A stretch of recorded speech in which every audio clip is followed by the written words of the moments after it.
तहसीन पूनावाला, भारत श्रीलंका बनने जा रहा है क्या? नरेंद्र मोदी उस तरफ भारत को धकेल रहे हैं क्या? क्या आधार है इसको कहने का? नमस्कार सुशांत जी, आपने मुझे आपके शो में शिरकत करने का मौका दिया, इसलिए मैं आपका शुक्रगुजार हूँ। 2 या 3 चीज़ें मैं संक्षेप में आपके सामने रखना चाहता हूँ। सबसे पहले, जो लोग भी ये सोचते हैं कि भारत और ये खुश होते कि श्रीलंका की जो हालत हुई है और ये कल्पना करते कि भारत की भी वैसी हालत होगी तब नरेंद्र मोदी जी जाएंगे, वो बेहद गलत है। नरेंद्र मोदी जी को हराना है, बिल्कुल हराना है। भारतीय जनता पार्टी को देश की हुकूमत से निकालना है, यह उपदेश है। लेकिन भारत की हालत श्रीलंका की तरह हो, ऐसे में कभी भी आशा नहीं करूंगा। और वो अभी होने के लिए थोड़ी मुश्किल है, लेकिन भारत को सीख लेना चाहिए श्रीलंका से।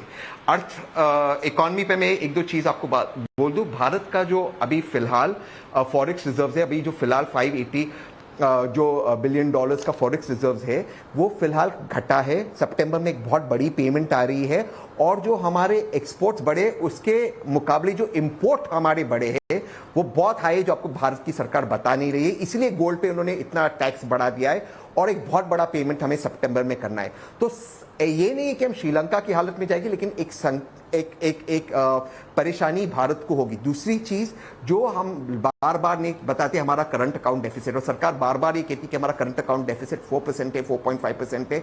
ये गलत कहती है। सरकार इस करंट अकाउंट डेफिसिट में जुगाड़ कर रही है। वो स्टेट्स के डेट और पीएसयूज के डेट नहीं गिन रही है। अगर उसे गिने तो 11-12% हो जाएगा। और सरकार में आप तो जानते कितने इंटेलिजेंट लोग हैं, जैसे सुब्रमण्यम स्वामी थे, इन्होंने आरबीआई में जिसको डाला, उनके तमिलनाडु के चाहने वाले गुरुस्वामी जी, जो कह रहे थे लिबरली नोट्स प्रिंट करो। फॉर्चुनेटली कांग्रेस की उन्होंने बात सुनी और लिबरली नोट्स प्रिंट नहीं करा, वरना मुश्किल हो जाती। एक लास्ट चीज से अपनी बात समाप्त कर दूं।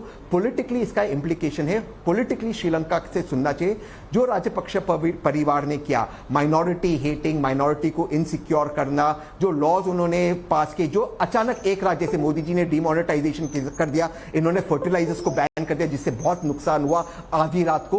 उससे हमें बचना है, लोकतंत्र को मजबूत करना है। लोकतंत्र मजबूत रहेगा, डिक्टेटरशिप नहीं रहेगी। कुछ पॉइंट्स आपने उठाए हैं, इस पर मैं आगे विस्तार से आ जाऊंगा, लेकिन अभी फिलहाल आप कह रहे हैं कि इंडिया श्रीलंका से या श्रीलंका जैसे हालात से बहुत दूर है। कुछ चिंताएं आपने बताई हैं, उस पर थोड़ी और चर्चा आगे कर लेंगे। सुशांत सरीन जी, आपके हिसाब से भारत श्रीलंका बनने जा रहा है, मोदी जी उधर धकेल दिए हैं, इस्तीफा देके भागेंगे, पीएम हाउस खाली कर देंगे, पब्लिक घुस जाएगी, पीएम हाउस के स्विमिंग पूल में नहाएगी, ये सब होगा क्या टीएमसी विधायक की तरह जैसे उनकी सोच है?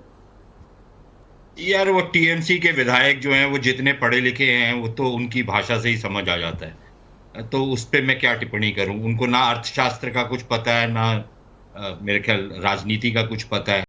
और उनके ऊपर जो आरोप अभी आप सुनवा रहे थे, अगर उसमें थोड़ी सी भी सच्चाई है तो फिर पता लग जाता है कि उनकी भावनाएं क्या है, उनकी लॉयल्टी किस तरफ है, उनकी कितनी प्रतिबद्धता है भारत के प्रति। और वो शायद ये चाहेंगे कि भारत निस्तो नाबूद हो जाए उनकी नज़र में, और शायद उसी के बाद वो अपना डंका यहाँ पर बजाएंगे, लेकिन ये होने वाला नहीं है। दूसरी चीज़ मेरे ख्याल मेरे मित्र तहसीन ने करंट अकाउंट डेफिसिट और फिस्कल डेफिसिट को मिला दिया है। ये 2 अलग अलग चीज़ें हैं, और शायद उस पर वो थोड़ी सी अपनी करेक्शन कर लें। तीसरी चीज ये कि आपको क्या भुगतान करना है, ये आपको उसको आप क्वांटम अगर देखेंगे तो आपको लगेगा कि बहुत बड़ा आपको भुगतान करना है। लेकिन अगर आप जो लेटेस्ट डेटा आया है रिजर्व बैंक ऑफ इंडिया का, देखिए, आप सिर्फ जब कर्जे का देखते हैं, पहली चीज तो आपको ये देखनी होती है आपने कर्जा लिया किस लिए।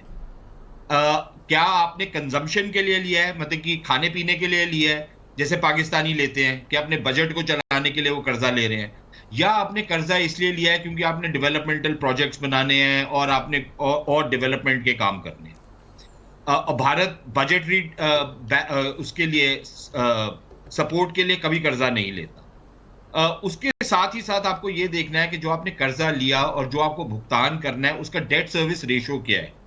जो डेट सर्विस रेशो भारत का अभी आ रहा है वो लगभग 6% के करीब है। यानी कि आपकी इनकम कितनी है और आपको भुगतान कितना करना है, उसके हिसाब से अगर देखा जाए तो इट्स वेरी वेरी मैनेजेबल, कोई उसमें आपको दिक्कत नहीं आएगी। मतलब अगर इसको सरल भाषा में कहूं, 100 रुपया कमा रहे हैं तो 6 रुपया चुकाने के लिए देना है उधार।